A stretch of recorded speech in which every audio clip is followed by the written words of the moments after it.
Hello kids, welcome to our channel Kids Bible Stories।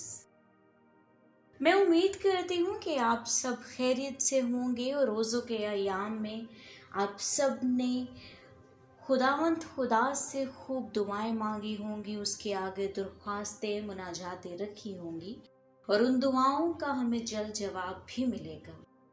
हम सब अपने आप को 2022 में खुदावंद अपने खुदा के आगे रखते हैं और इन आने वाले दिनों में खुदावंद अपने खुदा के आगे झुकते और उसकी परस्तिश करते हैं, क्योंकि खुदावंद हमारा खुदा हयुल कयूम खुदा है।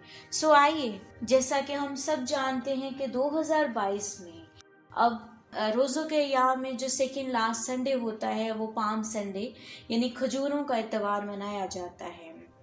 आज की हमारी जो कहानी होगी वो खजूरों के त्योहार के हवाला से होगी।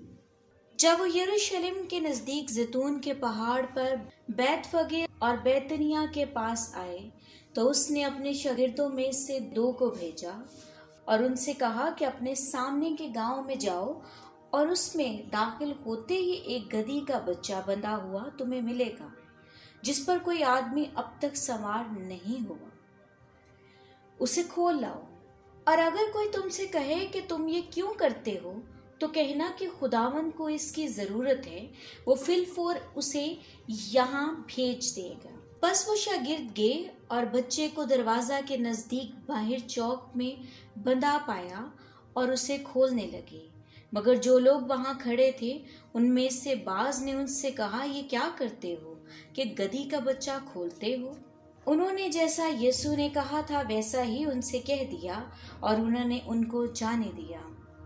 बस वो गधी के बच्चे को यीशु के पास लाए और अपने कपड़े उस पर डाल दिए और यीशु उस पर सवार हो गया। बहुत लोगों ने अपने कपड़े राह में बिछाए और उन्हें खेतों में से डालियां काट कर फैला दी, और जो उसके आगे आगे जाते और पीछे पीछे चले आते थे पुकार पुकार कर कहते जाते थे, होशना, मुबारक है वो जो खुदावंद के नाम से आता है।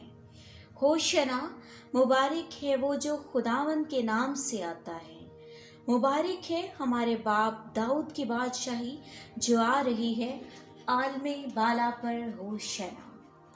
और यीशु यरूशलेम में दाखिल होकर हैकल में आया।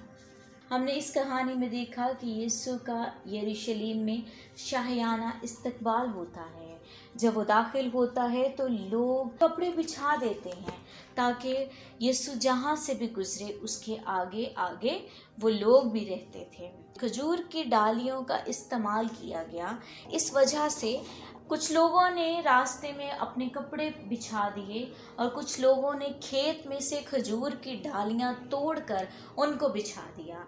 इसी वजह से हम जो अपना खजूरों का इतवार है वो इसलिए मनाते हैं क्योंकि वो यीशु मसीह का जो इस्तकबाल हुआ था वो खजूरों की डालियों से हुआ था। मैं उम्मीद करती हूँ आपको हमारी कहानी भी पसंद आई होगी। खजूरों के इतवार की अहमियत से भी आप पहले ही वाकिफ़ थे, लेकिन थोड़ा सा और कोशिश की कि आप लोगों को इसके मुतालिक बताया जाए और आप यंग जनरेशन को, जो हमारी आने वाली नस्लें हैं, उन तक ये कलाम की रसाई पहुंचाने की कोशिश की गई है।